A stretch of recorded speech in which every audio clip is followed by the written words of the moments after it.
कळमना कृषी उत्पन्न बाजार समितीच्या प्रस्तावित बदलांवरून राजकीय आरोप प्रत्यारोप सुरू असतानाच परिणय यांनी काँग्रेसचे नेते सुनील केदार यांच्यावर जोरदार टीका केली। बाजार समित्या कोणत्याही नेत्याच्या मालकीच्या नसून त्या शेतकऱ्यांच्या असल्याचा दावा करत सरकार बाजार समितीचे आधुनिकीकरण करून तिला जागतिक दर्जाचं केंद्र बनवण्याच्या दिशेने काम करत असल्याचंही परिणय फुके म्हणाले आहेत।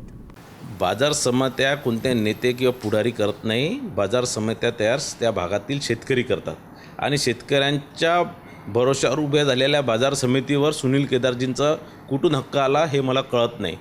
त्या बाजार समिती आणखीन मजबूतीकरण करण्यासाठी त्याला एक जागतिक दर्जाचं स्थान देण्याकरता त्याच्यात आणखीन मोठा इन्फ्रास्ट्रक्चर तयार करण्याकरता हा कायदा राज्य सरकारने आणलेला आहे आणि त्याची सुरुवात कारण मुख्यमंत्री फडणवीस साहेब नागपूरचे आणि विदर्भात त्याचा फायदा झाला पाहिजे म्हणून त्याची सुरुवात नागपूरमधून झालेली आहे। तिथे मोठ्या प्रमाणात करोडो रुपये खर्च करून तिथे आणखीन मोठा इन्फ्रास्ट्रक्चर करण्यात येणार आणि नुसतं आपल्या विदर्भापुरती आणि नागपूर जिल्ह्यापुरती सीमित न राहता ही पूर्ण 3-4-5 राज्य आजूबाजूच्या राज्याचा सगळा माल इथे येऊन इथे मोठ्या प्रमाणात उलाढाल करण्याचा आणि इथून पूर्ण देशभर पाठवण्याचा शेतकऱ्यांचा माल पाठवण्याचं ही योजना आहे। या कृषी उत्पन्न बाजार समितीच्या माध्यमातून संपूर्ण देशभर नाही तर विदेशातही मोठ्या प्रमाणात मियांच्या माध्यमातून शेतकऱ्यांचा माल पाठवण्यात येणार आहे।